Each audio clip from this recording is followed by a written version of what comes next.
The shadow of war is creeping back over northern Ethiopia. A drone strike has hit a site near Mekele, the capital city of the Tigray region, and authorities in the region are now accusing Abiy Ahmed's government of carrying it out. The Tigray People's Liberation Front says the drone hit a farmer training አቅጣጫ በተካሄደው የአንድ ሙሉ ቀን ውጊያም የህወሓት ታጣቂዎች የድሮን ጥቃቶችን እንዳስተናገዱ ዘገባዎች ሲያመላክቱ ነበር። በትናንትናው ዕለት ደግሞ በመቀሌ ቅርብ ርቀት ሌላ አዲስ የድሮን ጥቃት መሰንዘሩን ቢቢሲ እና የፈረንሳይ ዜና ወኪል ኤኤፍፒ እና ሌሎችም የዜና ምንጮች አመላክተዋል። ይህ የድሮን ጥቃት በመቀሌ ከተማ አቅራቢያ እንደርታ ዳንዴራ በተባለ መንደር የተፈጸመ ከም ትሪእዎ ዘለኹም ብልጽግና መጠነ ሰፊሕ ናይ ድሮን መጥቃዕትን ጉዕዞን ጀሚሩ ከም ዘሎ እዩ ዝንገር ዘሎ ቅድሚ ነዛ ቪድዮ ኣብ ዝገብረላ ዘለኹ ቅድሚ ሰዓት 2 ሰዓት ኣቢሉ እውን ኣብ ከባቢ መቐለ ከቢድ ናይ ድሮን መጥቃዕቲ ከም ዘካየደ እዩ ዝንገር ዘሎ ንሱ ድማ ገለ ካብቶም ዝብልዎ ዘለው በቲ ሓይሊ ኣየር ናይ ኢትዮጵያ ዝተፈፀመ ኮይኑ ኣብ መቐለ ትግራይ ሪጅን ማለት እዩ ስትራይክስ ታርጌትድ ፋሲሊቲስ ኢን ኣዳኣሓ ዝበሃል ጥቃ ናይ መቐለ ኤርፖርት ዝነበረ ኣብቲ ቦታት ድማ was used by TPLF to store weapons ናይ ኣፅዋር መኻዚኖ ከም ዝነበረ ኢሎም ናይ ብልጽግና ካድረታት ዝነግርዎ ዘለው እዩ ኮሜዲ ነይሩ ካልዲ ነይሩ ዕላማ ብግዜ ክንፅር ዝኽእል ጉዳይ እዩ እንተኾነ መጥቃዕቲ ናይ ብልጽግና ብድሮናት ኣብ ዝተፈላለየ ዕላማታት ናይ ትግራይ ብዝለዓለ ደረጃ ኢና ንሪኦ ዘለና and this is telling you one thing አብይ ኣሕመድ ዝመፁ ዘሎ ማዕበል ይርኢ ኣሎ ካብ ብሕጂ ነቲ ክመፆ ዝኽእል ሓይሊ ከዳኽመሉ ዝኽእል መንገዲ ብማዕዶ ዝኽእል ተኮይኑ ኤቭሪቲንግ ብወገን ብልጽግና ኩናት ተጀሚሩ ከም ዘሎ ነቲ ዘይተረድኦ ነቲ ዘይበርሆ ግልፂ እዩ ሂደዝን ሃፍትቡ ሰራዊቱ ከንቀሳቀስ ሰራዊቱ ምፅኡ መዳፍዓቱ ምፅኡ ክዋጋእ ኣድላይነት የብሉ ንዑ ክገብሮ እንዲሱ ግን መጀመርያ ነተን ድሮናት ነቲ ዕላማታት ናይ ወታደራዊ ስትራቴጂካዊ ዕላማታት ዝበሎ ብማዕዶ መፅኡ ክሃርሞ ኣፀቢቑ ይደዋፆ ብትክክል ዕላማታት ንህወሓት ከዳኽመሉ ዝኽእል ዕላማታት ድዩ ዝሃርም ዘሎ ወይስ መናውራይ ዝገብር ዘሎ ንግዜ ዝግደፍ እዩ ብርግፅ ናይ ድሮናት መጥቃዕቲ ግን ሓደ ኣገዳሲ ተራ ኣብዚ እዋን እዚ ንሪኦ ዘለና ኩነታት እዩ እዚ ጉዳይ እዚ ድማ ንብዙሓት ሓይልታት እውን ኣተሓሳሳቢ ነጥቢ እናኾነ እዩ ዝመፅእ ዘሎ በዚ ዓይነ ክንጥምቶ ከለና ሓደ ነገር ጥራይ ዝበርሃልካ ሓደ ነገር ንፁር ኮይኑ ኣሎ አብይ ኣሕመድ he has gone to a road where he cannot return ካብ ሕጂ ንድሓር ንድሕሪት ምምላስ ክህሉ ይኮነን እቲ ኩናት ንቅድሚት እምበር ንድሕሪት ኣይኮነን ኩሉ እዚ ናይ ዲፕሎማሲ ዶ ዲያሎግ ዶ ጀነፍሪድ ዶ መሃያይ ዶ ከምዚ ዶ ዝበሃል ዘሎ ኩሉ ንሱ ግዜ መሸመትን ካብ ማሕበረሰብ ዓለም መህደምን ታክቲክ ተደይ ኮይኑ ብልጽግና ኩናት እቲ እንኮ ምርጫናቱ ኮይኑ ተወሲዱ ኣሎ እቲ ዘገርም ኩነታት ወይ እውን እቲ ዘሕዝን ኩነታት ናቱ ድማ እዛ ኩናት እዚኣ ዳርጋ ዝበዝሐ ነታ ኩናት ዘንብብ ዘሎ ካብ አብይ ኣሕመድ ዓወት ረኺቡ ከስተኻኽሎ ዝኽእል ኣብ ሱሩ መሰረቱ አብይ ኣሕመድ ክብንቆስ ከም ዝኽእል ዝግምግሙ እናበዝሑ ይኸዱ ምህላዎም እዩ እዚ ድማ አብይ ኣሕመድ ሰብ ዝፀልኦ ይገብር ስለ ዘሎ ወይ ገለ ዘይኮነሲ አብይ ኣሕመድ ነዚኦም ሓይልታት በይኖም ዝኾነ ይኹን ፀቅዒ ዘይብሎም ከለው ድኹማት ሓይልታት ከለው ከጥፎም ፈቲኑ ስለ ዘይሰለጦ ሎሚ ዝገብሮ ዘሎ ኣብ ውዱእ ፀወታ ኣብ ውዱእ ዝኾነ ግዜ እዩ ነዚ ሕጂ ዝወስዶ ዘሎ ስጉምታት ወሲዱ ገለ ነገር ንኣብነት ህወሓት ጥራይ ይውሰዱ ንክንደይ እዋን እዩ ክንደይ ባጀት ኢንቨስት ገይሩሉ ነቲ ትግራይ ዝበሃል ባሕራ መሬት በሎ ኣብ ውሽጣዊ በዓል ጌታቸው ረዳን ፃድቃንን ምስ ኣቢሎሞ ነቶም ጀነራላት ኣብ ምንቋት ነቲ ህዝቢ ፋሕብቲ ንምእታው ክንደይ ገንዘብን ክንደይ ንዋትን ክንደይ ኢንቨስትመንትን ተገይሩሉ እንታይ ኣውፅኡ ናቲንግ ንዑ ትግራይ ክንዚ ክሕምስ ከሎ ግን እንታይ ይገብር ነይሩ ፖለቲካዊ ፀወታ ኩሉ ረሳሕ ፀወታ መዓት ገንዘብ ኢንቨስት ገይሩ ኣብ ትግራይ እናገበረ ከሎ ንፋኖ በይኒ ይሃርሞ ነይሩ ይስ ተገይ ንተጋሩ ኣብ ፖለቲካዊ ሓሸውየ እትዩ ጌና ዝኾነ ይኹን ክሳብ ዘይበፅሑ ንፋኖ ክድምስሰ ንፋኖ ጠጠው ተቢለ ህዝቢ ኣምሓራ ፈቲድዩ ዋላ በፍንጫ ኣብ ጎነይ ክሰለፍ ስለ ዝኾነ ኦሮሞ ድማ ኣሽኪዐ ድየ ዋላ ብሓይሊ ዓሚፅ ኣብ ጎነይ ክገብሮም እየ ኣምሓራን ኦሮሞን ድሕሪ ሒዘ ድማ ትግራይ እንተኾነ ምሳይ ተኾነ ፅቡቅ ተደይለ ባዕለ ዱ ይፈልጥ ለኪመዮ ምስ ኤርትራ ሓፃፂበዮምን ረጋጊፀዮም ክኸይድ እየ ዝብል ነይሩ ካልኩሌሽናቱ ኣብ ናኢፍ ይወፍ ታሪክ ዘየንብብ ሰብ ምዃኑ ካብ ታሪክ ዝተባተኸ ሰብ ምዃኑ በዚ ኢኻ ትፈልጥ ኩሉ እቲ ኣብ መደረ ደስምዖ እንተሪኻዮ ምስ ታሪክ ፊት ንፊት ገጢሙ የለን ሰብ እዚ ካብ ታሪክ ክሃድም እዩ ዝፍትን ዘሎ እንታይ ዝብል ሻዕብያን ህዝባዊ ግንባርሲ ኣብ 91 ናብ 80ታት ዝገበርዎ ታሪክ ናይ ዕሽነት ታሪክ እዩ ዝብል እቲ ፀገም ናቱ ግን ክርዶ ዘይከኣለ እቲ ሻዕብያ ኢሉ ዝላገፀሎሚ ታንክን ባንክን ዘለዎ ሃገር ዘለዎ እዩ ብቁጠቡ እንተዘይገዝኡ ክልቃሕ ይኽእል እዩ ከለቅሖ ዝኽእል ድማ መሊእ እዩ because we have strategic assets we have strategic importance كلك حنا ترى يكون حق الناس غل كدقوا الناس غل مليء we don't need to go around the world جبسي كندي درونات دي كندي تكنولوجي بقليلو كبنا غل سلامتاي نيتوبيا كواغا سلا زي دلي ኢትዮጵያ ድማ ኤርትራ ክትዋጋ በዓላ ስለ ደልደላ ንግብጽ ኤርትራ መሐጋስ ግዴታዩ በፍንጫ ግብጽ ከይፈተውን ኤርትራ ክሕግዛ ኸሊ ከይፈተወ ይድብለኩ ስለምታይ ናይ ኤርትራ ትገብሮ ኩሉ ነገር ንግብጽ ኢንዳይሬክትሊ ሚት ኻሚት ዘርባሐዩ እንታይ ኢንዳይሬክትሊ ዳይሬክትሊ ግብጽ ጸሎቶምን መህለሎምን ኩሉ ምድላዋቶምን ዝኹሉ ጀታቶምን ድሮናቶምን ኢትዮጵያ ንምፍራስ ምክንያቱ ኒል ጎረሮም ስለ ዝኾነ ስለዚህ አብይ አሕመድ ናብ ኤርትራ ይኸይን ተሎ ካብ ኤርትራ ንላዕሊ ኣብ ናይ ግብጽ ካልኩሌሽንስ በሙሉ ካብ ኤርትራ ንላዕሊ ንዓቢ ከግምጥሎ ዝኽእል ሓይሊ የለን በሃልቲ ዝጸገም ግን ኤርትራ ክትዋጎ ድሌት ከም ዘይብላ ይፈልጡ ስለዚ ኤርትራ መዓት ሌቨሬጅ ዘለዋ እንተደልያ ንአብይ አሕመድ ወላ ሓገዝ ረኺባ ጿራ ምጽያ ክትሃርሞ ስለዚ ዕሽነት ናቱ ሻዕብያን ህወሓትን ተራ ሓይልታት ገይሩ ምውሳዱ ዝገብሮ ዘለሽ ከዓላሊ ኤርትራ ማለት ናይ ህዝባዊ ግንባር ሓይሊ ጥራይ ኣይኮነሎ ሃገር ኣለዎ ኩሉ ስትራቴጂካዊ ዕድላት ኣለዎ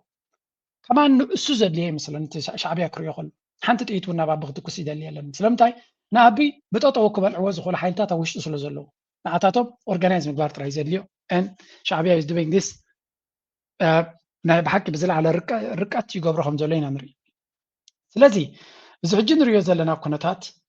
ኔክስት ሙቭ ናቶም እንታይ ክኸውን እዩ ኩሎም ሰባት ብዛዕባ እዛ ርእሲ እዚ ብዙሕ ገምጋም እዮም ዝብሉ ዘለዉ ለንቀደ ካብ ፋኖ ዝወፀ ዝሰማዕናይ ሓበሬታ ጥራይሲ ምናልባት ብዛዕባ እዛ ናይ ድሮን ተገይራ ዘላ መንእሽተይ ሓበሬታ ክንወስድ ቅድሚ ሕጂ እውን ዝተገበረ ስለ ዝነበረ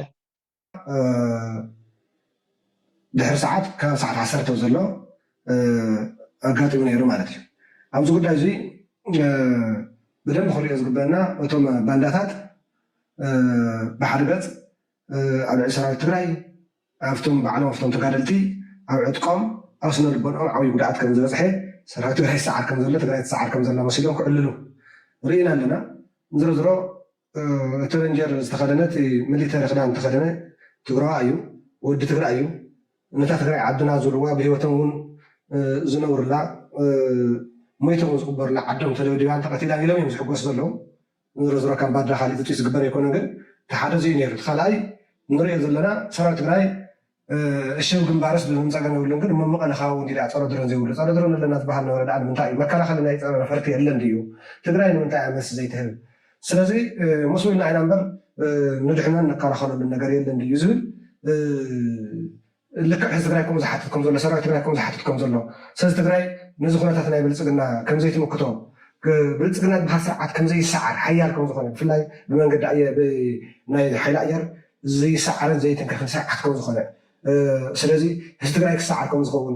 ሓይልታት ምኽተ ክሰዓር ከም ዝኾኑ ስለዘይበልና እንደናባሉ ክጫድሩ ከም ባንዳታት ርኢና ኣለና በዚ መንገዲ እዚ እውን ስነ ልቦና ህዝቢ ትግራይ ንምጉዳእ እንተኽኢሎም ህዝቢ ትግራይ ክንደይ መከራ ሓሊፍና ኣብዚ ደረጃ እዚ ዝበፅሐ እንኳን ሕዚ ዝዕወተሉ ዘሎ ኩነታት ኮይኑስ ኣብቲ ሕማቅ እዋን እውን እንተዝኸውን ብፅንዓት ዝሓልፍ መስዋዕትነት ተሳጊርካ ዓወት ከም ዘሎ ፀልማት ተሰጊርካ ብርሃን ከም ዘሎ ከምዚኦም ዝበሉ ውፃእ ውረድ ሓሊፍካ ከዓ ዝርከብ ዓወት ምቁርን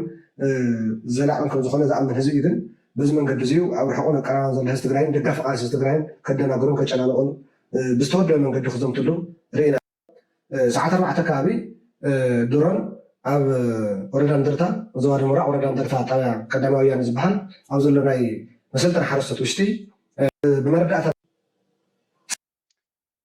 ከምዚ እትሪእዋ ዘለኹም እታ ጉዳይ ክሳዕ ክንደይ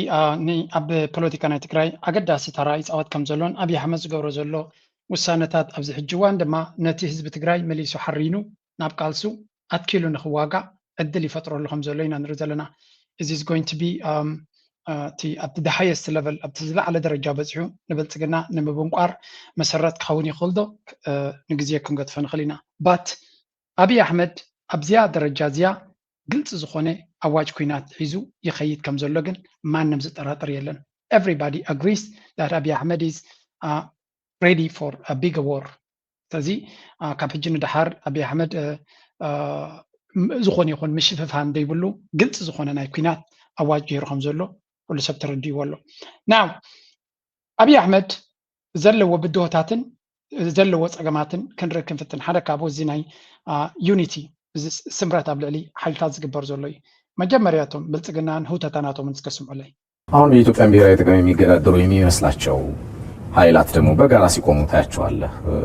ለቃል አጠራሩ አልኩት እንጂ ደካማ ስብስብ ነው። ምን እንዳገናኛቸው የማይታወቅ ማለት አንዱ ከአንዱ ለግድያ ሲፈላለግ የነበር ኃይል ዛሬ ኢትዮጵያ እየጠነከረች ስትመጣ ህዝቡ በጋራ መቆም ሲጀምር እንዴ በአንድ ትንፋሽ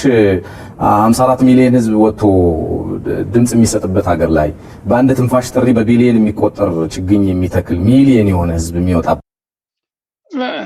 these guys are ካብ ታሪክ ክሳዕ ክንደይ ተባቲኾም ዘለዎ ህዝቢ ምዃኖም በዚ ካ ትፈልጥ ተሓሶት መዓልታዊ ዝዛረብ ወሲ ሓቂ ይመስሎም ጥራይ ዘይኮነሲ እቲ ካብ ኣፉን ክወፅእ ከሎ ይትጨንወካ ትዛረባ ቢልዮናት ተተኸልቲ ተኺልና ዶ 51 ሚሊዮን ህዝቢ ምርጫ ወፂና ጀዋር ማተማቲካሊ ክኸውን ዘይክእል እዩ ዝበሎ ምክንያቱ ዛዕበየ ክፋል ናይ ኢትዮጵያ ዘይተቋፃፀረት ኮይንካ እሞኻ ከድምፅ ዝኽእል ህዝቢ ኢትዮጵያ ክንደይ ኣብ ግምት ኢኻ ማተማቲካሊ ኢንኣኩሬት ዝኾነ ቁፅሪ ዝጥቀሙ ቢልዮንስ ናይ ኣታኽልቲ ዝበሃል ድማ ቦግ ኣቢልካ ስኢልካ ሃባፍካ ሓሶት ከም ኖርማል ተወሲዱሉ ብዘይርከብካዮ ትድርብየሉ ሃገር ስለ ዝኾነ ሕጂ ድማ ከመይ ገይሮም እዮም ዞም ፀላእትነት ሓጋጊዞም ንዓና ከም ዝገብሩና ይብሉ ዘረባ ንዓኻ ትገርመካ ኣላ ካብታ ስቱድዮ ክልተ ኣንጎሎ ከይጠመትካ ይትኸይድን ኢኻ you never know what's going to come መብዛሕትኩም ካብ ስራሕኩም ንስራሕኩም ክትመለሱ ከለኹም ፅባሕ ስራሕ ክፀንሓኩም ዘይፀንሓኩምን ርግፀኛታት ኣይኮንኩምን ካብ ደገ ዝመፅእ ሓይሊ ካብ ኤርትራ ዝመፅእ ካብ ግብፂ ዝመፅእ ሓይሊ ከይብንቁረኩም ዘይኮነ ኣብ ውሽጢ ኢትዮጵያ ሓፍ ኢሉ ዘሎ ሓይሊ ሓደ መዓልቲ ናብ ኣዲስ ኣበባ መፅኡ ከይብንቁረኩም ጥቃስ ለይቲ የብልኩምን so stop the BS ቦግ ኣቢልካ ዝግበር ዘሎ ዕንደራን ዘረባን ትርጉም ዘይብሉ ሓሸውየ ዝጥቀምሉ እቲ ሓሶት ንዓታቶም ተመሊሱ ሓቂ ኮይኑ ዝስምዖ እሞ በቲ ሓሶቶም ዝግረሙ ህዝቢ ኢና ንርኢ ዘለና ምክንያቱ እቶም ፀላእቲ ትብሎም ዘለካ ባዕልካ ዝመስረትካዮም እዮም When a nation fractures internally, the entire region feels the shockwaves. And if full-scale war breaks out, it will explode across the Horn of Africa and beyond. To the north of Ethiopia is Eritrea. Eritrean forces fought alongside Ethiopia's federal government during the last Tigray War.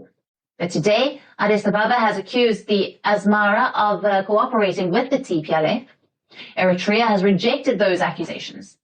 To the west, there's Sudan. Sudan is already consumed by its own civil war, fighting along Tigray's western frontier with activity. So a new war in Tigray will not... ከም ትሪእዎ ዘለኹም እንታይ እዮም ዝብሉ ዘለዉ ኣብ ኢትዮጵያ ዘሎ ኩናት በቐሊሉ ናይ ሙሉእ ዞባ ኩናት ከም ዝኾነ ፕሩፍ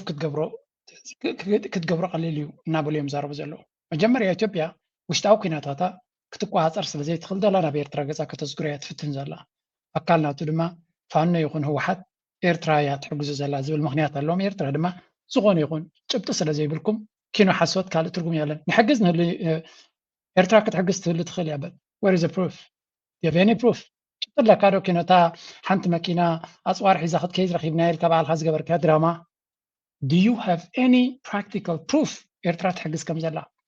እቲ ፅቡቅ ነገር ሻዕብያ እንታይ ብሎ ምኾን መስልኩም yes we are helping but you don't have a proof ንሕግዞም ከም ዘለና ክትፈልጡ ትኽእሉ ኢኹም ምክንያቱ እቶም ዝዓኹም ውይ ዘብሉ ዘለዉ ሓይልታት ከማይ መገበርኩም ነይሮም ምሳና ስርክብ ክህልዎም ከም ዝኽእል ጥርጠራ ኣለኩም but you cannot prove this ዝኾነ ይኹን ፕሩፍ ክትገብረሉ ትኽእል ባይታ ይብልካ ካልይቲ ድማ ምሳውሲ ከቢሎም ኤርትራውያን ኤርትራ ትሕግዝ ነይራ እንተትኸውን እዚ ዘረባ እውን ኣብ ማይ ተዘረበ ነይሩ ቀደም ተወዲኡ መሃለወት ፊልም እዮም ዝብልዎም ኣብ ትዊተር ነቶም ሰብ ገጅፍ መልሓስ ካድረታት ናይ ብልፅግና ኤርትራ እንታትያቶ ኩናት ብኸመይ መንገዲ ከም ዝውዳእ ዝጠፍኣኩም ኣይኮነን ግን ድሓን ንግዜኡ ግደፍዎ ይብሎም ኣለዉ ኤርትራ ከመይ ኢሉ ፀወታ ክቅይሮ ከም ዝኽእል ክትርእይዎ ኢኹም ኢሎም ይፅፍሎም እዮም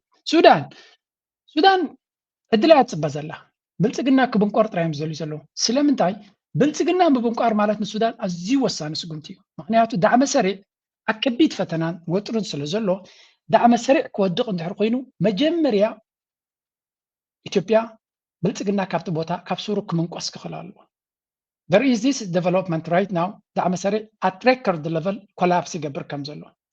እንታይ ይብሉ ኣለዉ ዓበይቲ ወታደራዊ መራሕቲ ናይ ዳዕመ ሰሪዕ ምስ ሰራዊቶም ናብ ሰራዊት ሱዳን ይፅምበሩ ኣለዉ for example ሙሳ 50 ዝበሃል ናይ ምስ 318 ወታደራቱ along with 50 fully equipped combat vehicles 50 ምስ ምሉእ ዕጥቀን ዘለዋ ናይ ውግእ መኻይንን ድሩዓቱን ሒዙ ናብ ሰራዊት ሱዳን ይድሂብ ኣሎ ናይ መጀመርያ ኣይኮነን እዚ መበል ክንደይ ኣይደኖ መበል ሻብዓይ ሻድሻይ ክኸውን ይኽእል እዩ ከከም ብዙሖም ስለዚ እቶም ወታደራውያን መኮንናት ናይ ዳዕመ ሰሪዕ ሰራዊት ሱዳን ድማ እቲ ዝዓበየ ስራሕ ዝሰርሑ ዘሎ እንተሎ ነቶም ዳዕመ ሰሪዕ እዚ ኩሉ ገበና ዝፈፀሙ ናባና ጥራይ ይምፁ ዝሃገርና እንተትሕናያ ዓብ መክሰብ እዩ እስኻትኩም መን ይፃወተልኩም ከም ዘሎ ንፈልጥ ኢና سخاتكم هاجركم سألكم زي كونس بعد حماق أمره حماق فيروس يتلكم يو زبال عنا زلو سلازي تملسنا بهاجركم كفيلنا بطاولهم فتحنا خلص جريزة لنا سودانوياننا زي مررنا منابرتناي أكم زعنا الدماوكينات جناينا أتونينا سلازي مزو كفيلنا هم فتحنا يبلو مالو وتم زماتو دما بروتوم على العلم زماتو كأن قوس توم تريفهم زلوا ممتع يوم كوينهم زلوا سلازي زانا إثيوبيا محقوان إماراتي يولو اتدعم مسارع بحماقة ورادقة يودق سلازلو قال لنا قرق أبي تباهي له do something أبي أحمد دما I cannot do anything he's ولم زلو he's trying but there's not much he can do so basically إذا قداي إذا فيلم كميلة كم تتقالل دلهم تريد لهم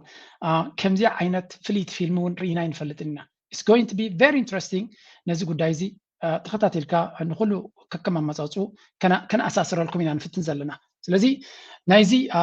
موسى 50 يا زلو ممتو بزح اتكتاتن تشمل حزلو significance this represents a loss of an entire organized fighting formation rather than isolated individual زي ما حلفتي مس سراويتهم مس عدكم كموصو خلو مس كل حبريتهم جنبار ملو حيزو كادم كل مالتي تماساسالي سلي ويكا كستد دما اب نايبلتقنا سراويت اب كلهم حرز قبرو زلي بقلون بوكوبن نفانو زحوسد نوتدرنا قريف زحدمن يخينو زلو سلمداي نحاده نصور علامه زي واغا اجندا ناي كالو تخون كم زلام سرداكا مجمريات قبرو نفس خامد حني lack of discipline موسى 50 cited a complete absence of institutional discipline within the RSF militia نتايب لالو زخونه وتحضراوي discipline كم زي اللاب زوان زي بتي حميت نبعلو نتوم سراويتو مانسو ينسلو زلو قبل علنا تحت زغيت تزاز كم تقبقبو يسرح سلازي اللي نفس وكف كم ناتو سرح خيد كم زلو يزنقر زلو ببش تعرفون كيدي دولم دلو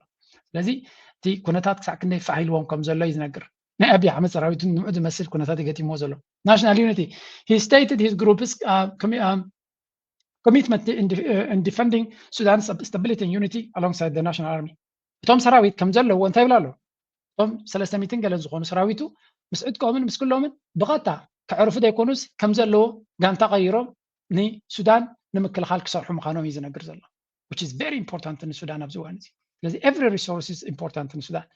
زوم 300 زخون ملايم طرايد يكونس نابت سراويت تصنبيروم ندع مسرع دفلتوا سلو زخونو بوهود مساتهم مست سراويت سودان كوينهم كسرحوا لو أزيا قداسي كوينات ناي سودان دما كم يرتراوي أزيزا قدسا كويناتي هنياتو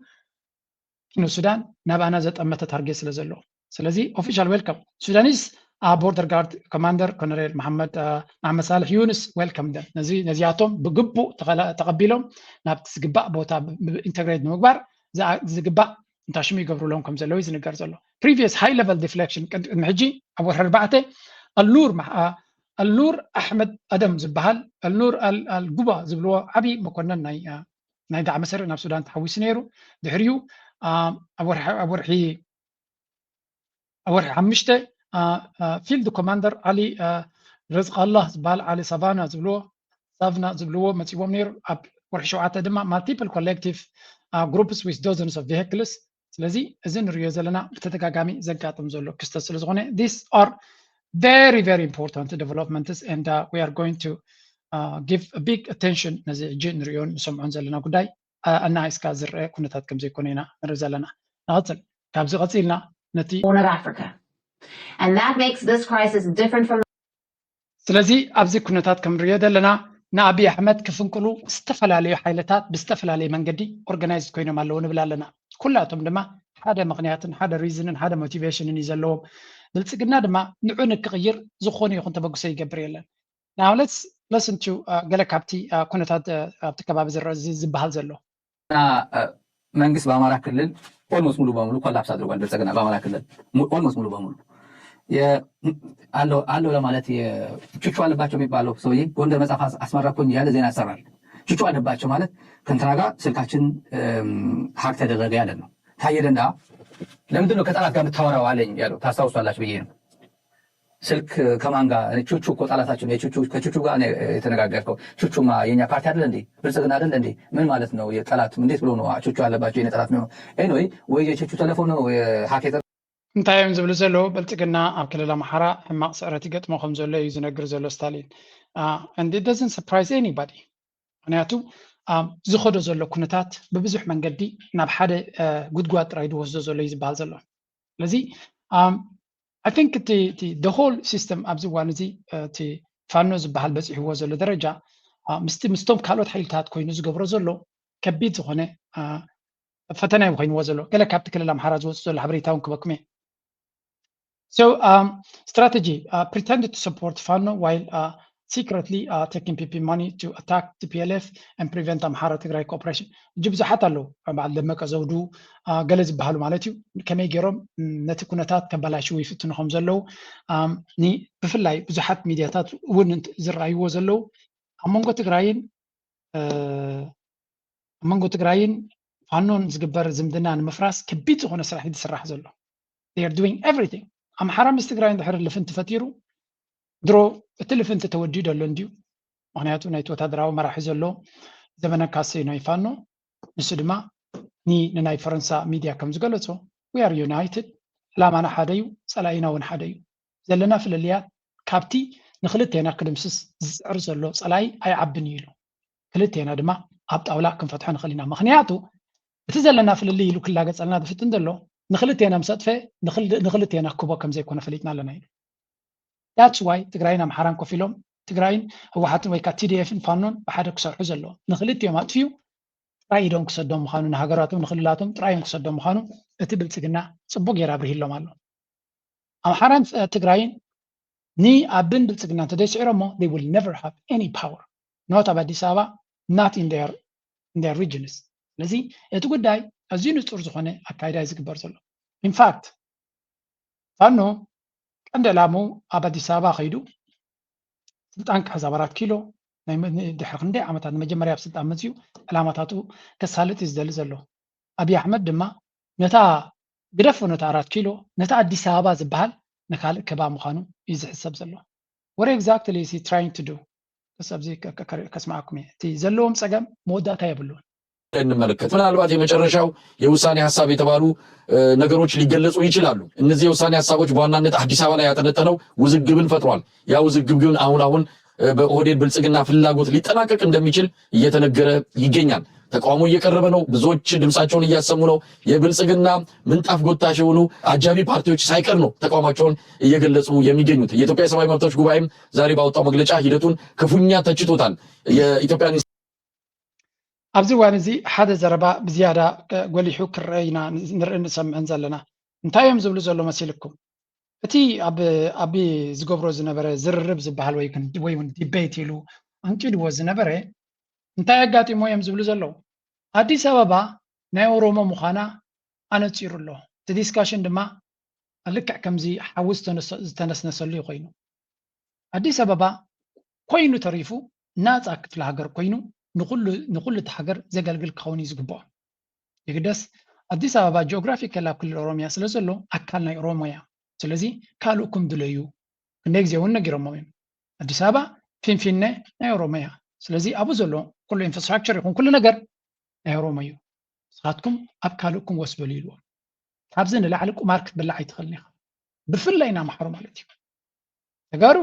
እታ ግዜኦም ፅቡቅ ገይሮም ስለ ዘይተፃወቱላ ዘጣዓስ የብለውን ምክንያቱ ተጋሩ ይክብሉ ኩሉ እዮም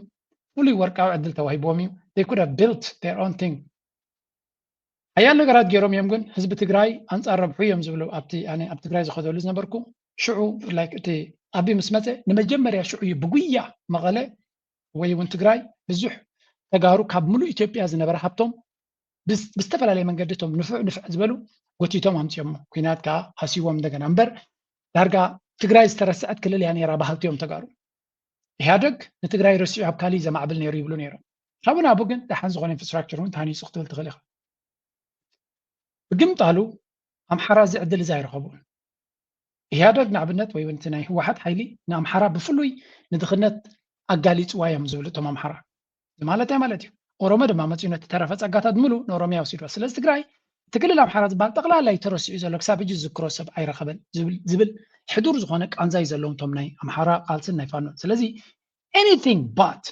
ኣዲስ ኣበባ መንጢልካ ካብ ፓወር ስትራክቸር ክትኣልዮም ምፍታን ንፋኖ ንቃልስናቶም መሊሱ ትርጉም ከም ዝህልወን ሓሪኖም ከም ዝቃለሱ ክትገብሮም ኢኻ ተዋሓደት ኢትዮጵያ ዋላ ትበተን ካብ ኣዲስ ኣበባ ግን ብፅሒት ኣለና ባህልቲ እዮም ምክንያቱ እቲ ኣዲስ ኣበባ ንሕና ዝሃነፅናዮ ባህልቲ እዮም ስለዚ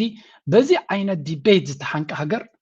ኣብይ ኣሕመድ ድማ ንኩላቶም ላምባ እንዳቀስቀሰ ሕጃ መወዳእታ ኣብ ኦሮሞ ክትቕልላን ኣብ ኦሮሞ ክሕባእን እዩ ዝፍትን ዘሎ እቲ ኦሮሞ ድማ ሙሉእ ብሙሉእ ኣብ ጎኑ ኮይኑ ክኽልክሎ ወይ ክከላኸለሉ ዝኽእል ኣይኮነን ሓደ ካብቶም ዝረኽቦም ሰባት ዝነግሩን እንታይ እዩ እቲ ኦሮሞ ዝበሃል በይኑ ኣትኪሉ ክዋጋእ ከም ዘይክእል እቲ ውፅኢት ትሪእዎ ዘለኹም እዚ ናይ ብልፅግና ሰራዊት ናይ ደቡብ ይኹን ኦሮሞ ኣትኪሉ ናይ ምውጋእ ባህሊ የብሉን ከምኡውን ተመኩሮ የብሉን ኢትዮጵያ ወታደራዊ ተመኩሮ የብላን ከም ሃገር ክትሪኣ ከለካ ምክንያቱ ኤቭሪ ታይም ስርዓት ክቕይር ከሎ ነቲ ተመኩሮ ዝነበረ ወታደራዊ ቅርፂ ዚሮ ስለ ዝመልሰ ኢሎም ሃይለ ስላሴ ካብትን ለሚኑ ሓያል ወታደራዊ ኣቃውማይ ነይርዎ ኣብ ግዜ ሃይለ ስላሴ ኣወል ስዒድ ከማን ሓንቲ ዛንታ ነጊርኩም ነይሩ ፈፂሞም ድሕር ዘይብሉ ወታደራዊ መኮንናት እዮም ነይሮም ደርጊ ምስ መፀ ንኩሎም ቶም መኮንናት ኣጊሮም በሊዕዎም ስለዚ ንደርጊ ጥራይ ዝእዘዙ ባዕሉ ወታደራዊ መኮንናት ገይሩ ደርጊ እውን ብበትርን ብገለን ሓንሳብ ብቻይና ሓንሳብ ብምዕራብ ጀርመን ሓንሳብ ብእስራኤል ብራሻን ብገለን ብኩባን ብክንደይ ስልጣናታት ሓያለ ወታደራውያን ጀነራላት ኣማዕቢሉ ነይሩ ተጋጢሞም ስምከ ኢህወደግ ምስ መፀ ገሊኦም ተጓሒፎም ገሊኦም ተቐቲሎም ገሊኦም ሃዲሞም ማለት እዩ ህወሓት ድማ ነቲ ካብ ሰውራ ዝመፀ ተጋዳላይ ናቱ ገለገለ ገይሩ ጀነራልን ሓለቓ ስታፍን ገለን ኩሉ ገይሩ ናይ ስላይ ናይ ኩሉ ፓወር ስትራክቸር ናይ ወታደራዊ ባዕሉ ሒዝዎ ነይሩ ኣብ ምስ መፀ ሓደ ብሓደ ሕነቕ ኣቢሉ ነቶም ናይ ትግራይ ድማ ጉሓፉ ንሱ ዝፈልጦም ድማ ዝተማረኹን ዝሃደሙን ሓቢኦም ዝነበሩን ኣብ ጉድጓድ ዝነበሩን ኣውፅኡ ጀነራላትን ፊልድ ማርሻላትን ገይሮም ኣሎ ስለዚ ሃገር እዚኣ ወታደራዊ ፊሎሶፊ ኣሰጋጊራ ይትፈልጥ እያ ካብ ሓደ ወለዶ ናብ ካልእ ወለዶ ዝሰጋገር የብሎም ኢንፋክት ኤርትራ ዝበለፀ ታሪኻዊ ናይ ወታደራዊ ተመክሮን ስልጣንን ዘለና ኢና ኣብዚ እዋን እዚ 35 ዓመት ከምኡ ድማ ናይ 30 ዓመት ቃልሲ ኣለና ብሙሉእ ድማ ብሰላም ይሰጋገር ከም ዘሎ ኢና ንፈልጥ ወላ እኳ ኮሎኔላትን ጀነራላትን ካብዚ ናይ ድሕሪ ናፅነት ዘለዎ ናይ ሰባ ወለዶ እንተደይረኣና ግን ምስቶም ጀነራላት ክፍሎም ይውዕሉ ኣለዉ ንዘበናት ድማ ምሶም ይነብሩ ኣለዉ ስለዚ ኦፊሻሊ ስልጣን ምሃቦም ጥራይ እምበር ኣነ እኳ ሓንቲ መዓልቲ ስልጣን እንተተዋሃበኒ 1000 ኤርትራውያን መራሕቲ ጀነራላትን ኮሎኔላትን ምገበርኩ I'm not kidding ከምዚ ንዋዛ ኢለ ይኮንኩ I would do this because they deserve it ይግብኦም ይበሃላ ያኔ መንግስቲ ኤርትራ እዚ ዘይከውን ሓደ ግዜ ዝገብራ ይዋሓጥ ኣለኒ ንዓይ ንሱ ናቱ መንገድን ኣካይዳን ኣለዎ ኣነ ግን ርእይቶ ናተይ ኤርትራውያን ኣዝዮም ብዙሓት ጀነራላት ክህልወና እዩ ዝግባእ ምክንያቱ ስኢልካ ኣብ ፈቆድ ኣካዳሚ ስለ ዝበርካ ደይኮነስ እዞም ሰባት እዚኣቶም ኤርትራ ሃገር እያ ናታ ፊሎሶፊ ናታ ቅዲ ናይ ኩናት ኣለዋ ኣብቲ ቅዲ እቲ ድማ ውፅኢት ዘምፅአ ኣብ ባይታ ዝተፈተነ ተመክሮ ኣለዎም ጊቭ ስልጣን በዓል ፊልድ ማርሻል ከማን ከም ጀነራላት ተቆፂሮም ንጎምሸትን ይጥቀሱ ኣለዉ ዋላቶም ኩሎም ናይ ኣፍሪቃ ረእይዎም ኣብ ጁባ ክንደይ ጀነራላት እዮም ዘለዎም ናይ ሳውት ሱዳን ማለት እዩ ዝኾነ ዓውደ ኩናት ክሰግሩ ዝኽእሉ ይመስለኒ ስለዚ ኣብ ቀርኒ ኣፍሪካ ተኣምር ክገብር ዝኽእል ወለዶ ናይ ወታደራዊ ዓቕሚ ኤርትራ እዩ ዘሎ እዚ ጀነራል ኣይኮነ ልዕልዩ እንተሎ ማዕርግ እውን ምሃብ ከዋነ ናተይ ርእይቶ እየ ዝብለኩም መንግስቲ ናቱ ርእይቶ ኣለዎ ኣብዚኣ ግን ካብቲ መንግስቲ ዝፍለ ርእይቶ ከም ዘለኒ ኣፃዕደ እዩ ዝነግር ዘለኹ ኤርትራ ነዞም ጀነራላት ዝግባእ ክብርስ ኣይሃበቶምን ምናልባት ሕጂ እውን ግዜ ስለ ዘለዋ ትህቦም ትኸውን ኢለ እየ ዝነብል I always criticize where ከም ዜጋ ኣበይ ክእረ ኣለዎ ኢለ ዝኣምነሉ ኣነ ካብ ምባል ክቁጠብ ኣይክእልን እየ ስለምንታይ ዜጋ ስለ ዝኾንኩ ገሌኹም መሰልኩም ኣይትጥቀምሉን ኢኹም ናትኩም ርእይቶ ስለዘይትገልፁ ነቶም ርእይቶ ዝገልፁ ንዓና ጉዳይ ክትገብሩ ኢኹም ትመርፁ ንስኻትኩም ዝኾነ ክትብሉ እዩ ትደልዩ ናብ መንግስቲ ኤርትራ ዝገብሮ ዘሎ ኩሉ ፐርፌክት እዩ ፅቡቕ ከምኡ እንድሕር ኮይኑ ምንተኻ ፅቡቕ ካልኦት ዜጋታት ከማኸ ኤርትራውያን ግን ገለገለ ክዕረ ዘለዎ ነጥብታት ኣሎ ሎሚ ክግበረሎ ኢልና ድማ እዛ ንእሽተይ ፕላትፎርም ናትና ተጠቂምና ክንዛረበላ ኢና ናብ ኤርትራ በፂሓ ለውጢ ከተምፅእ ተኽኢላ ንሕጎስ ርዮምማ ሓሲቦምላ እንተለዎ ድማ መዘኻኸሪት ትኸውን እዛ መዘኻኸሪት እዚኣ ዝፀልኣ ብኤርትራ ክህሉ ይክእል because they know it's a fact እዚ ነገር እዚ ከም ዝግብኦምን ክኸውን ከም ዝኾነ ምናልባት ናይ ግዜ ፕራዮሪቲ ተቐያይሩ ይህሉ ኸውን እምበረይ ኣነ መራሒ እንተዝረክብ I would ask the same question General Filipos ተዝረኽቦ ዓለቓ ስታፍ ናይ ሰራዊት ኤርትራ I would ask this question why እዚ ናይ ሳዋ ወለዶ ጀነራላት ዘይኮነ ክሳብ ሕጂ ሕቶ ንዓይ መልሲ ዘለኩም ፀሓፉ ስለዚ ናባኹም ክፅበየ ብዝኾነ ከም ትሪእዎ ዘለኹም ኣብዚ ዝብልዎ ዘለዉ እቲ ጉዳይ ናቶም ተመሊስና ክንሪኦ ከለና ዓብይ ሽግር ተፈጢሩ ከም ዘለዎን ኢትዮጵያ ኣብ ገለ ፖይንት ፕሬዚደንት ኢሳያስ ዝበላ ዘረባ ኣላ ነዛ ኢትዮጵያ ከምኡ ክንብል ካብዚ ግዜ እዚ ፅቡቅ ኣይኮነን ግን ከም ታሪክ ግን ኩሉ ሰብ ክሰምዖን ይከታተሎን ዘለዎ ይግባእ እዚኣ ነጥቢ እዚኣ ስምዖ Backward Ethiopia does not have the criteria of a colonial power with its expansionist and colonial ambitions. Ethiopia was used as an instrument for American imperialist interests in Eritrea. In the past 2 years, our political work feudal backward. so accurate I don't know بسبعات دبلي زغم maybe 8 دبلي دحرتي ኢትዮጵያ ሲ ገዛኢት ሃገር ክትከውን ዓቕሚ የብላን ሞራል እውን የብላን ገዛኢ ሃገር ወይ ካብ ኮሎኒያል ፓወር ክትከውን ሲ ቴክኒካዊ ወታደራውን ቴክኖሎጂካውን ዓቕሚ ከልወካ ኣሎ ቁጠባውን ዓቕሚ ከልወካ ኣሎ ድሕርትን ድሕሪ ኤርትራ ዝኾነት ብቁጠባን ብካልን ንኤርትራ ክትገዛኢ ትኽእል እያ ነይራ ትንኳ ኣብ ልዕሊ ኤርትራ ፀብለልትነት ክህልዋ ዝተገበረ ነቲ ረብሓ ናይ ኣሜሪካ ስለ ከተገልግል ዝመረፅዋ እዩ ካልእ ምክንያት የብላን ንኤርትራ ብሓይሊ ይኹን ብዝኾነ ክትገዛኢ ኣብ ማይ ከኣለትን እዩ ዝብል ዘሎ ኢንፋክት ብዙሓት ኤርትራውያን ከም ኢትዮጵያ ገዚኣትና ንምባል መራ እዩ ዝከብደና ጎቢጣ ሒዛትና ኢና ንብል እንታይ ትፍልይ ናይ ምግዛእን ናይ ምግባጥን እንድሕር ኢልኩምኒ you can go to lengths ኤርትራ ኢዶም ኣይሃቡን ይቃለሱ ስለ ዝነበሩ ተገዚና እውን ክንብል ኣይንኽእል ኢና ምክንያቱ ኤርትራ ስቲል ኣብ ቃልሲ ስለ ዝነበረት ብኸምኡ እንተኮይኑ ኢትዮጵያ እንተገዚኣ ነይረ ኢትዮጵያ ሲ ጥልያን ክንደይ ክፋልናቶም ወሲዶሞ ነይሮም ስለምንታይ ተገዚኦም ዘይበሃሉ ይቃለሱ ስለ ዝነበሩ ገለ ክፋልናቱ ሒዞም ይቃለሱ ነይሮም ገለ ዝብል ሓደ ኣጉል ዝኾነ ዲስካሽን ስለ ዘሎም ኤርትራ ድማ ካብ ኢትዮጵያ ፌደሬሽን ትግምትል ኣብ ቃልሲያ ነይራ ኤርትራ ስለዚ ኤርትራ ነቲ ኢትዮጵያ ጎቢጣ ሒዛቶም ዝነበረት ትቃለሶ ስለ ዝነበረት ገዚኣትና ክንብል ኣይንኽእል ኢና ይበሃል ግን ኢን ጀነራል ክትገዛና ምን ዓቕሚ ይነበራን ዓቕሚ ዘለዎ ሃገር እውን ኣይኮነትን ንዓና ብምግዛኣ ንዓና ኣብ ትሕቲ ኢትዮጵያ ክንከውን ስለ ዝገበሩና ንኢትዮጵያ ኣመናይና ጠቒምናዮ ምክንያቱ ሓደ ስልጡን ሃገር ዝነበረ ብጥልያን ዝተሃነፀ ከምኡ ድማ ስልጣነ ተላቢሱ ዝነበረ ህዝቢ ናብ ኢትዮጵያ ገዞም ኣዳቂሎም ሓናፊፆም ሓዋዊሶም ንኣዲስ ኣበባ ንምዕባል ተጠቂሞምሉ እዩ ዝበሃል ነዚ መንእሰይናን ብልሓት ናይ ኤርትራውያን ወሲዶም ኣብ ኣዲስ ኣበባ ብዝተፈላለየ መካኒክ ገለ ዝገበርሉ ድማ ከም ፅቡቅ ዝገበሩልና ገይሮም ዝሸጥዎ ኣለዉ no you just use the Eritreans to advance your interests ኤርትራውያን ወሲድካ ንነፍስኻ ከተማዕበል ተጠቂምካ ኣላ ኤርትራውያን ዕድል ፈጢረሎም ኣይትበል ኤርትራውያን ኣብ ዓዶም ዕድል ነይርዎም እዩ ንዓዶም ሒዝካ እቶም ህዝቢ ፀረ ዓዶም ንክኸዱን ገሊኦም ድማ ንዓዶም ከይማዕብሉ ነቲ ኢትዮጵያ ከማዕብሉልካ ስለ ዝገበርካዮም ኢንዲቪጁዋል እቶም ሰባት ገንዘብ ገይሮም ክኾኑ ይኽእሉ እዮም ከም ሃገርን ከም ሕብረተሰብን ግን ኣዝና ኢና ተሃሲና ኣብቲ መግዛእትና ኢትዮጵያ that's why ድማ ከም ሃገር ንክንቀውን ሰውራ ናይ ኤርትራ ንኩሉ እቲ ዝጎድል ዝነበረ ሃጓፋት ግምት እናሃበ ስለ ዝመፀ እምበር በቲ ኢትዮጵያ ትኽተሎ ዝነበረ ጠቕላላ ኢንፋክት ኣዳቂሎም ሕንፍፅፍፅ ኣቢሎም ካባላሽውና ክንደይ ተፈቲኑ ብዙ ታሪክ ከሎ ዓብዪ ዘይዝረብ ሃይለስላሴ ይኹን ደርግሲ ንኤርትራውያን ደቂ ኣንስትዮ ብምዕማፅ ብዙሓት ኢትዮጵያውያን ከም ዝውለዱን ኣዳቂልና ተሓናፊስና ኤርትራዊ ዝበሃል ደም ከነጥፎ ኢና ዝብሉ ነይሮም ክሳብ ሕጂ እውን ኣብቲ ስትራቴጂ ፔፐር ናቶም ከም ዘሎ ክትፈልጡ ኣለኩም ናይ ኢትዮጵያ 4 ኪሎ ስቲል ኣብቲ ፕላን ናቶም ዘሎ እዩ ዕድል ተረኺቦም እዚ ነገር እዚ ንኤርትራውያን ደቂ ኣንስትዮ ብምዕማፅ ኢትዮጵያዊ ደም ዘለዎ ቆልዓ ንክወልዳ ምቡግ ጌርካ እቲ ኤርትራዊ ዝበሃል ደም ንከጥፍዎ ከም ስትራቴጂ ዝሕዝዎ ምዃኑ እውን ክትፈልጡ ኣለኩም ስለዚ ከም ወትሩ ግዜ ኢትዮጵያ ዋላ እኳ ኣብ ዝተፈላለየ መድረክ ምሳና ክሰርሑ እውን ነገራት ዘጋጥም ኩነታት ተሎ ብዝለዓለ ጥንቃቐ ክንሪኣ ዘለና ሃገር ምዃና ምግንዛብ የድሊ ሓንቲ ካብቲ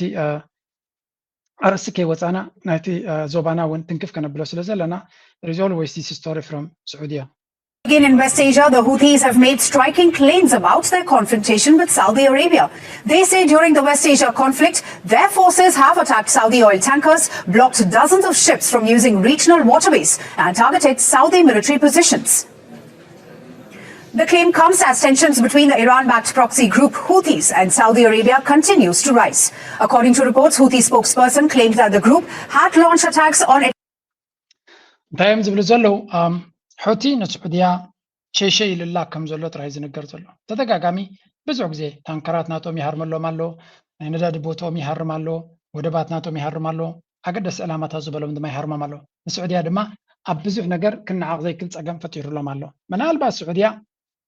እንታይ ሒዝዎም ኣሎ ኣይፈልጥን እየ ንግዜ ክንገድፎ ኢና ምስ ሑቲ ዘለዎም ዝምድና ቀልጢፎም ክፈትሕዎ ኣለዎ ካብ ወፃኢ I see no other option ስዑድያ ብዝተኻለ መንገዲ ምስ ሑቲ ዘለዎም ዝምድና ብዲፕሎማስያዊ መንገዲ ክትቀይረሉ ትኽእል መንገዲ ተደይፈጢራ I think Saudia will be in deep trouble ምክንያቱ እንታይ እዮም ዝብሉ መሲልኩም ሑቲ ዝበለፀ ዕድል ይጋጥሞ ዘሎ ምክንያቱ ስዑድያ ኣብ ክልተ ግንባራት ተቐርቂሩ ስለ ዘሎ ብሕም ድሕሪ ኢላ ኢራን ክትውላዕ እያ ትም ድሕሪ ኢላ ድማ ሑቲ ክቕፅል እዩ እንታይ ትግበር ሕጂ ኣብ መንጎ ክልቲኡ ተቐርቂራ ኣላ ኣነ ዝረአየኒ እታ ዝቐለለት እኳ ኣይኮነትን ግን እታ ቀንዲ ክደፍኡላ ዘሎ ምስ ሑቲ ኣብ ጣውላ ኮፍ ክብሉ ክኽእሉ ኣለዉ ኢንፋክት ሕጂ እቲ ብጣውላ ከቢድ እዩ ምክንያቱ ኢራን ኣዘ ሌቨሬጅ እዮም ትጥቀመሉ ዘላ ነዚ ሑቲ መጋበርያ ናይ ኢራን እዩ ክትብሎ ትኽእል ኢኻ ብግምጣሉ ካረ እዩ ሑቲ ንመጀመርያ ግዜ በይኑ ድሌቱ ክገብረሉ ዝኽእል ዕድል ተፈጢሩሉ ኣሎ ምክንያቱ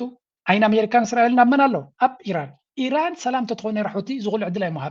ኣይምረኸበን ስለዚ ሑቲ ወላ ከምስ ኢራን ተኣሳሲሩ ዝሰርሕ ተኾነ ናቱ ስፔሲፊክ ኢንተረስትስ ኣለዎ ንኢራን ከም ሓደ ታርጌት ከም ሓደ ሽፋን ተጠቂሙ ድማ ኣጀንዳታት ናቱ ጥራይ ዝሃርም ዘሎ they are not mixing with America ናይ ኣሜሪካ ኢንተረስት ዝባል ትንክፍዮ ኣለዎ ናይ እስራኤል ረብሓውኒ ትንክፍዮ ኣለዎ ስፔሲፊክሊ ንስዑድያ ምህራብ ምክንያቱ ስዑድያ ጎረቤቶም እያ ብካልእ መንገዲ ገይራ ድማ ሽግር ኣምፅኣትሎም ነይራ ሕነ ኣለዎም ንዑ ድማ ከደቅስዎ ይፍትኑ ኣለዎ ስዑድያ ኣብዚ እዋን እዚ ከቢድ ዝኾነ ፈተና ረኺቦም ኣለዎ ምክንያቱ ሳምሃው እስራኤል እውን ስዑድያ ክትረመሎም ዝፀልኡ ይኮኑን ክሪኦም ከለኹ ስለዚ እዚ ጉዳይ እዚ ናበይ ገፁ ይኸይድ ኣሎ እንድሕር ኢልኩምኒ nobody knows all we know ኩሉ ሰብ ዝፈልጦ ስዑድያ ከቢድ ፈተና ገጢሞ ኣሎ ሑቲ ዝበሃል ድማ መትሓዚ ዘይብሉ ኦርጋናይዜሽን ኮይኑ ይቕፅል ኣሎ ስለዚ ንሕና ዘለናዮ ቦታ ዳርጋ ንኤርትራ ዝግባኣ ክብሪ ክብዋ ስለ ዘይደልዩ እምበር ኤርትራ እታ እንኳ ሃገር ኩነታታ ተቆፃፂራ ትኸይድ ዘላ ሃገር እያ ዘላ እዚኣ ጥራይ ከተስተብህሉልና ክትክእሉ ኣለኩም ኤርትራ is the only country ኣብዚ ኩሉ ጋሕመጥመጥ ዘለዎ ዞባ ኩነታታ ኣወሃሂዳ ሃገራን ሉላውነታን ዓቂባ ትኸይድ ዘላ ኮይና ትርከብ ኣብዚ እዋን እዚ እቶም ካልኦት ኩላቶም they are in deep trouble እቲ ፀገም ድማ ኣብ ሓፂር ግዜ መፍትሒ ክርከቦ ዝኽእል ከም ዘይኮነ ድማ ኩሉ ሰብ ዝፈልጦ ሓቂ እዩ ስለዚ ንሕና እንታይ ንብል ኣለና we are ነዚ ዘለና ፀጋታት ማክሲመም ካፒታላይዝ ክንገብረሉ ጥራይ ትምኒትና ናይ መወዳእታ ረብሓ ተረኺብና ኤርትራ ናብ ስትራቴጂካዊ ዓወት ክትረክብ ብልፅግና ነዚ ነገር እዚ ይጥምቶ ኣሎ ሓደ ጎይታ ድማ እዩ ዘለዎም እስራኤል ይበሃል As a large landlocked country, Ethiopia describes reliable access to the sea as essential to its development. What kind of arrangement is Ethiopia ultimately seeking, and what could Israel's recognition of Somaliland how could it influence that goal? Well, Ethiopia currently is landlocked, but it is one of the, the largest landlocked country by population size in the world. Ethiopia seeks to have an access to the sea through diplomatic means. Currently, we are using the Djibouti port. Ethiopia currently. እዚኣቶም እዚ ኣምባሳደር ናይ ኢትዮጵያ ኣብ እስራኤል እዩ እስራኤል እታ እንኮ ተሪፋቶም ዘላ ክትሕግዞም ትኽእል ሓይሊ ኮይኑ ዝስምዖም እዩ ምክንያቱ ልክዕ ከምዚ ግብፂ ወይ ስዑድያ ንኤርትራ ንክሕግዙ ግዴታ ወይ እውን ስትራቴጂካዊ ግዴታ ኣለዎም ዝበሃል እስራኤል ድማ ኢትዮጵያ ዝበሃል ሜይ ብብልፅግና እንተደይኮነ ኢትዮጵያ ግን ኣዝያ ኣገዳሲት እያ ንእስራኤል ምክንያቱ እስራኤል ጫቂት ሃገር እዩ ግብፂ ዓብ ሃገር ጎረቤቶም ስለ ዘሎ ንግብፂ ንምሕናብ ኣዝያ ኣገዳሲት ኢትዮጵያ እያ ብማይ ጌርካ ዲኻ ብካልእ ጌርካ ንግብፂ ኩሉ ግዜ ኣብ ጭንቀት ከም ትነብር ምግባር ማለት እዩ ስለዚ ኢትዮጵያ ዝበሃል ንእስራኤል ግን ኢትዮጵያ ማለት ኣብይ ኣሕመድ ማለት ኣይኮነን ምክንያቱ እስራኤል ንሓይለ ስላሴ ትፈልጥ እያ ንደርጊ ትፈልጥ እያ ንኢህደግ ትፈልጥ እያ ከምኡ ድማ ንኣቢ ድሕሪ ኣቢ ዘሎ ስርዓት እውን ኣብ ኢዳ እዩ ስለዚ ስፔሲፊክሊ ንኣቢ ኢሎም ክስውኡ ዝኽእሉ ይኮኑን ግን ከም ኢትዮጵያ ሓንቲ ኣገዳሲት መሳርሒ ናቶም እያ ኢንስትሩመንት ናቶም እያ ፓፐት ናቶም እያ ስለዚ እቶም ኢትዮጵያውያን ድማ ኩሉ ግዜ እስራኤል ክትሕግዘና ትኽእል ነገር እንተሎ ኩሉ ግዜ ናብ እስራኤል ምስ ተፀጉዑ እዮም ኣብ እስራኤል ኩሉ ግዜ ምስ ተማሓፀኑ እዮም ቀሊል ዘይኮነ ድጋፉን ይወሃቦም እዩ ብፍላይ ዲፕሎማቲክሊ ዳርጋ ምዕራባዊ ሚድያ ብዙሕ ግዜ ፅቡቅ ካቨሬጅ ንኢትዮጵያ ዝገብር ሎቢ ናይ እስራኤል ስለ ዝሕግዞም እዩ ሚድያታት ንኢትዮጵያ ኩሉ ግዜ ብሶፍቲ ዓይኒ ኣገዳሲት መሻርክቲ ብፍላይ ሕጂ ኣብዚ እዋን ትሪኢኹሞ ጀሩሳሌም ፖስት ካልእ ፖስትታት ናይ ኢትዮጵያ ናይ እስራኤል ሚድያታት ብዙሕ ግዜ ኢትዮጵያ ኣገዳሲት ሃገር ኣብ ቀይሕ ባሕሪ ድማ ክትመፅእ ዘለዋን ነቲ ፀጥታን ድሕነትን ናይ ቀይሕ ባሕሪ ከተውሕዝ ዘለዋ እናበሉ ዝምድርሎም ኣለዉ ከምኡውን ሓደ በላዕቲ ውዳቕ ኤርትራውያን እውን ኣለዉ ኣብቲ መፅሄታት ናቶም ዝፅሕፉ ንሳቶም እውን ከምኡ እናበሉ ኢትዮጵያ ሓገዝ ተተገይሩላ ቀይሕ ባሕሪ ውሕስነት ክስምዖ ይኽእል ምክንያቱ ኤርትራ ምስ ኢራንን ሑትን ክትሰርሕ ፀገም ዘይብላ ሃገር ስለዝኾነ እናበሉ ጎምሸትን ነቲ ናቶም ናረቲቭ ከዳኽሩሎም ዝውዕሉ እውን ኣለዉ ሓፈሻ እስራኤል እውን እንትኾነት ኣብዚ እዋን እዚ ኣብ ቀይሕ ባሕሪ መፅያ ፍሉይ ነገር ክትፈጥር ከም ዘይኮነት እዩ ዝንገር ዘሎ I don't think there is that possibility ምናልባት ኮይኑ ተሪፉ ናብ ሶማሊላንድ ክትከድሉ ትኽእሉ መንገዲ እንተሎ እዮም ዝብልዎም ዘለዉ ንሶማሊላንድ ኣፍልጦ ንክብ ድማ ኣቢ ንባዕሉ መንቀራቅሮ ኮይንዎ ዘሎ ምክንያቱ ኣብ ሶማሊላንድ ምስ ሶማልያ ብቐጥታ ዝሰርሕ ዘሎ ቻይና ዝበሃል ሃገር ስለ ዘሎ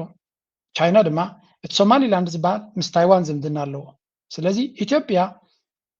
ምስ ታይዋን ዝሰርሕ ዘሎ ሓይሊ ኣፍልጦ እንድሕር ሂቡ ኣብ ቻይና እንታይ ዓይነት ወረቐት ክህልዎም ከም ዝኽእል ምግንዛብ የድሊ ስለዚ ብዝኾነ መናውረታት ንምግባር ይጥቀሙሉ እዮም እንታይ ዓይነት ኦፕሽንስ ኣለዎም ኣብ ጣውላ ግን ንግዜ ዝግደፍ እዩ ብዙሕ ነገራት ንሪኦ ዘለና ግን ብብዙሕ መንገዲ ዝተሓላለኸ ነገራት ጥራይና ንርኢ ዘለና ንመለስ ናብቲ ኣባይታ ዝግበር ዘሎ ረፅሚ የትብብሩ ኃይል በጋራ ግንባር ፈጥረው አብይ አህመድ አገዛዝን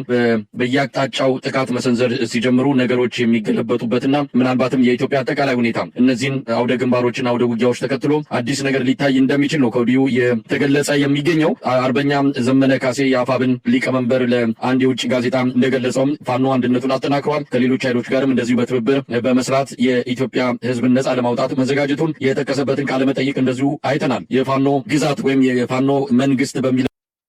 እንታይ እዮም ዝብሉ ዘለው እቲ ጥምዶ ዝበሃል ካብ ቲዮሪ ወፂኡ ናብ ፕራክቲስ ገፁ ዝሓልፈሉ ዘሎ ግዜ እዩ። ውህደት ዘለዎ ግንባር ድማ ይቀውም ኣሎ። እቲ ፋኖ ዝበሃል ሓደ ግንባር ገይሩ ይቃለስ ኣሎ ጥራይ ዘይኮነ ንባዕሉ እቲ ፋኖ ምስ ካልኦት ሓይልታት ውህደት ፈጢሩ ይንቀሳቀስ ምህላው ዕድመ ናይ ብልፅግና ብኡ መንፅር ናብ ምንቁልቋል ገፁ ይኸይድ ከም ዘሎ ጥራይ እዮም ዝነግሩ። ንዴስስ ናይ ብሓቂ ኣገዳሲ መድረክ ተበፂሑ ከም ዘሎ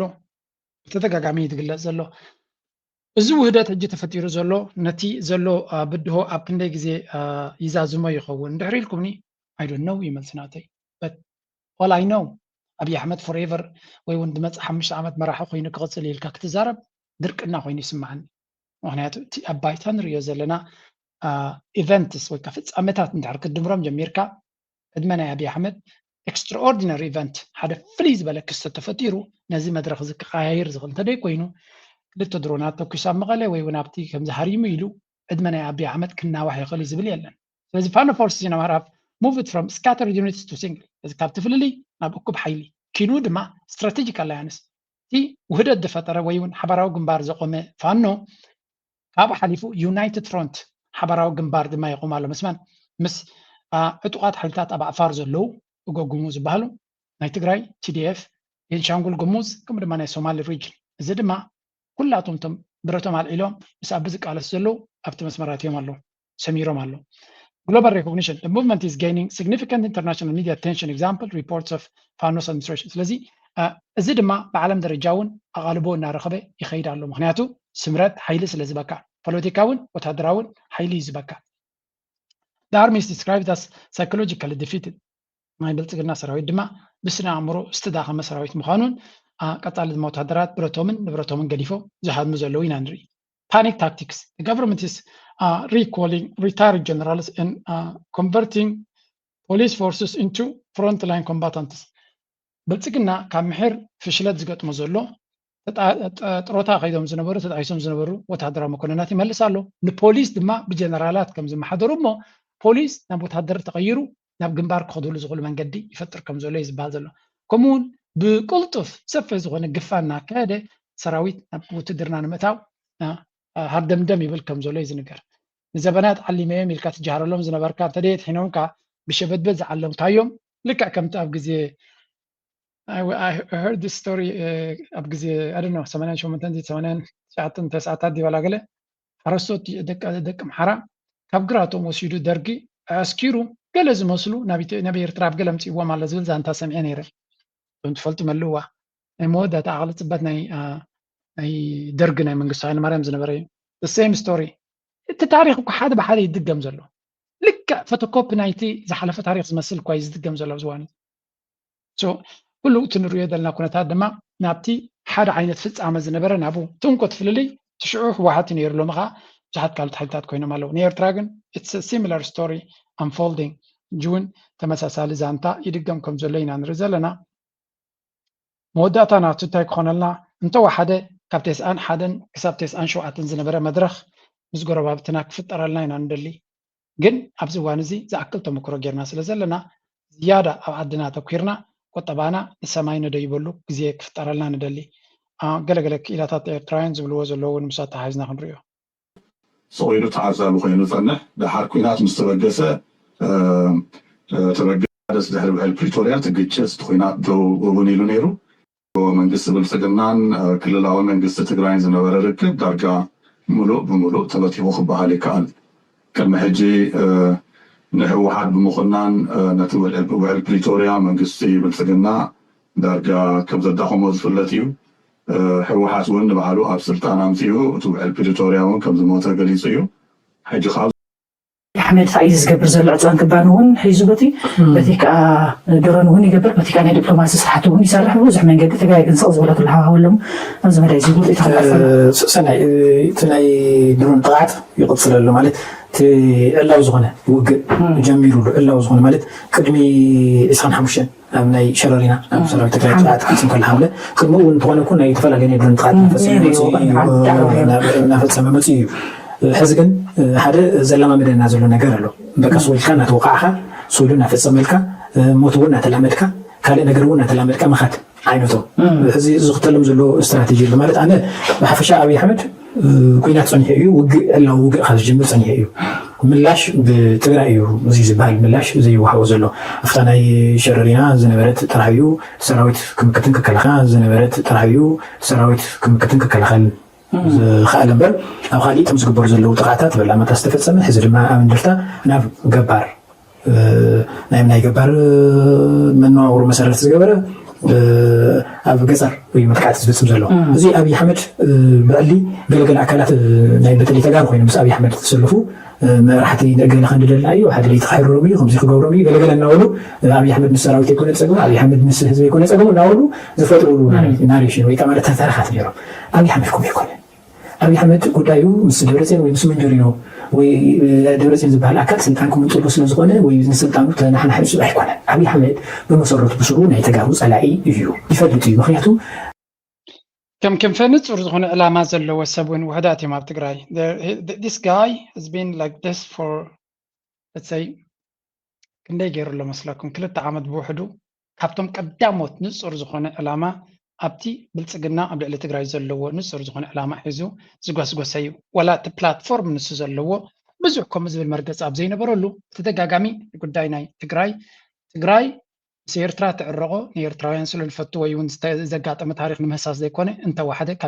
ካብ ኤርትራ ዝትኳስጢት ክሉ ስለዘይብሉ ፀላእቲ ከነውሕድ ስለዘለና መራሕትና ዕጉብ ኣይኮንኩን ተዋሓደ ግን ብሰሜን ዝመፅእ ፀላኢ ክልወና ይብሉ እቲ ብደቡብ ዝመፅእ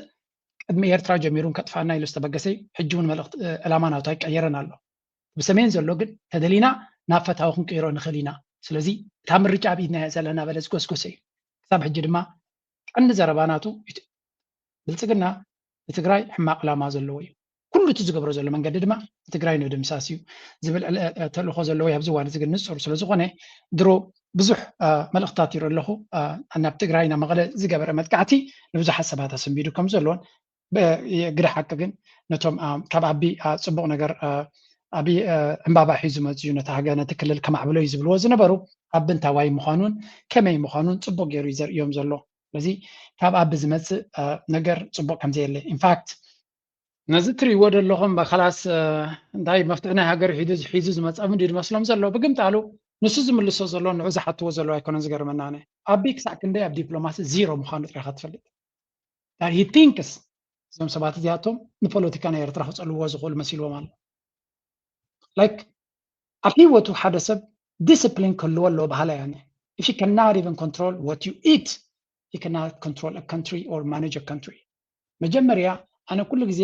ነገራት ካብ ነፍስኻ ዝጅምር ባህላ እዩ መልሓስካ ኣደብ ምግባር ኣካላትካ ኣደብ ምትሓዝ ቁጠባኻ ኣደብ ምትሓዝ እንታይ ማለት እዩ ቁጠባኻ ከተቋፃፀር ዘይከኣልካ እንድሕር ኮንካ ብዛዕባ ናይ ሃገር ነገር ካብ ማነሽ ክትገብር ኣይትኽእልን ኢኻ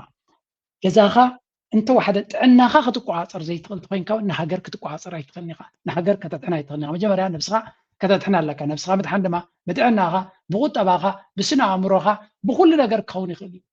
ንዑ ዘይገብር ሰብ በሃገር ደረጃ እውን ክትሕስቦ ይብልካ ንሱ ክሓስብን ክውትትን ይኽእል እዩ ዳሽድን ንዓናስ ኮንፊውዝ ክገብረና ይግባእን እዩ ኣብ መወዳእታ ኩሉ እዚ ንሪኦ ንሰምዖን ዘለና ኩነታት እንታይ ዝፈጥረልካ እንድሕር ኢልካ ሓደ ቅዱስ ኤርትራዊ ናብ ኤርትራ ክምለስ ሓደ ቅዱስ ኤርትራዊ ሰደደለይ መልእኽቲ ክበኩም እየ እንታይ ኢሉ ሰዲዱለይ ነዛ መልእኽቲ እዚኣ ኣነ እኳ ይምርኣኽዋ ነይረ ግን ኣምፅዩለይ ካርቱምሲ ኣብዘን ዝሓለፋ 3 መዓልትታት ገለ ዝወፅእ ሓበሬታ ሜቢ ልዕሊ ወሲዱ ይኸውን ካርቱም ቱደይ Dr. Kamal Idris, Prime Minister of Sudan, today I issue a decision to exempt all components of imported solar energy systems intended for personal use for custom duties, taxes, and all other government fees. That this decision comes within the framework of our commitment to facilitate citizens' access to clean and sustainable energy sources, alleviating the burdens on the families and promoting reliance on renewable energy across various parts of Sudan. መንግስቲ ሱዳን ዝኾነ ይኹን ንሶላር ናይ ተተካይ ፀዓት መመንጨዊ ናቱ ይኹን ስፔር ፓርት ምስ ዝድሊ ኩሉ ዘበለ ዝኾነ ይኹን ግብሪ ከም ዘይክፈሎን ብናፃ ዝኾነ ዜጋ ሱዳናዊ ብፍላይ ንውልቃዊ ጥቕሚ ዝኸውን ብሙሉእ ክእቱ ናፃ ኣፍቂድና ኣለና ይብል ኣሎ። ሕጂ እቲ ዝሰደደለ ኤርትራዊ እዚ ፖሊስ እዚ ንሱዳናውያን ፅቡቕ ዜና እዩ የግዳስ ብከሰላ ዝግበር ዘሎ ንግዲ ንፈልጦ ኢና ኢሉ ስለዚ ሱዳናውያን ናይ ወፃኢ ሸርፊ ካብ ሱዳን ወፃኢ ምስ ካልኣይ ነግዱን እዮም ዘለዉ ትንኮ ንግዲ ናቶም ሲ ኤርትራ እዩ ኣብ ኤርትራ ድማ ናይ ወፃኢ ሸርፊ ኣትዩ ምክንያቱ ንስድራና ስለነሕውል ንሕና ስለዚ መንግስቲ ኤርትራ ተመሳሳሊ ሕግታት ዘየተኣታቱ እንተኮይኑ እቲ ገንዘብ ተዘቂቑ ናብ ሱዳን ይክኸይድ ምክንያቱ ሱዳናውያን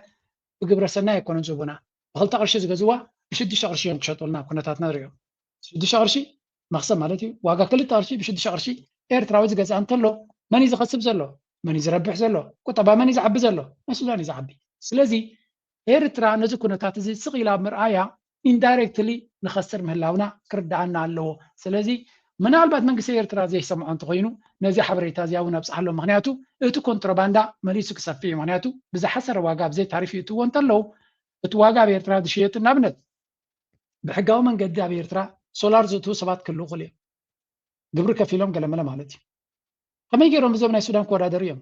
ድሕሪ ኣብ ሱዳን ብዘይ ግብሪ ብዘይ ገለ ንዓብትሎ ትኽኢሉ መፅኡ ናይ ኤርትራ ኣብነት ክበኩም እየ ናይ ኤርትራ ብ10 ቅርሺ ይሽየጥ ህሉ ኸውን ግብርን ገለም ወሲኹ እዚ ግን ብዘይ ግብሪ ስለዝኣቱ ዘሎ ብ6 ቅርሺ ሸይጡ ክኸስብ ይኽእል እዩ ስለዚ ናይ ኤርትራ ቢዝነስስ ናይ ኮላፕስ ወይ እውን ሕማቕ ዝኾነ ፀገም ከጋጥሞም ይኽእል እዩ እዚ ድማ ኣብ ምዕራባዊ ዓለም እንታይ እዮም ዝብልዎ ናይ ትሬድ ወር ብልዎ ናይ ንግዲ ኩናት እዩ ዝበሃል ምክንያቱ ሓደ ዝምዕ ዝኾነ ፖሊሲታት ንህዝቡ ከረብሕ ዝገብሮ ዘሎ ንንግዲ ናይቲ ጎረቤት ሃገር ግን ክርብሾ ይኽእል እዩ ስለዚ ኣብ ከምዚ ኣብ ምግዲ ብዙሕ ጥንቃቐ እዩ ዘድልዮ ነዚኣ መልእኽቲ እዚኣ ሓደራ ካብ ፀሓለይ ምክንያቱ ንኤርትራውያን ኣመና ክጎድኦም ይኽእል እዩ ካብ ዝብል ሓሳብ ተበጊሱ ይሰዲድለይ የስ እዚ ነገራት እዚ ዓብ ምስትውዓል ዘድልዮ እዩ ምክንያቱ ኢንዳይሬክትሊ ንሕና እንኸፍሎ ዘለና ዋጋታት ነዚኦም ሃገራት እዚኣቶም ብዙሕ ሓገዛትን ደገፍን ንገብረሎም ኣለና ግን ሱዳናውያን ከምዚ ምርካቦም ኣነ ሕጉስ እዩ ኢትስ ኖት ኣባውት ኣስ መንግስቲ ሱዳን ህዝቢ ሱዳን እዩ ዝብል ዘሎ ናብ ኤርትራ ሽጥዎ ይብሎም የለን ግን ኮንትሮባንዳ ዝበሃልካ ስለ ዘሎ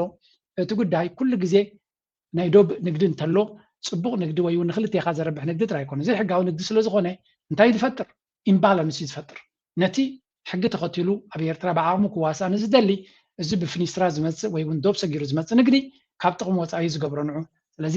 ሓደ መንግስቲ ኤርትራ ንዑ ማች ከገብር ዝኽእል ስጉምቲ ወሲዱ ነቶም ነጋዶ ናይ ኤርትራ እውን ተመሳሳሊ መንገዲ ጌርና ንሕና እውን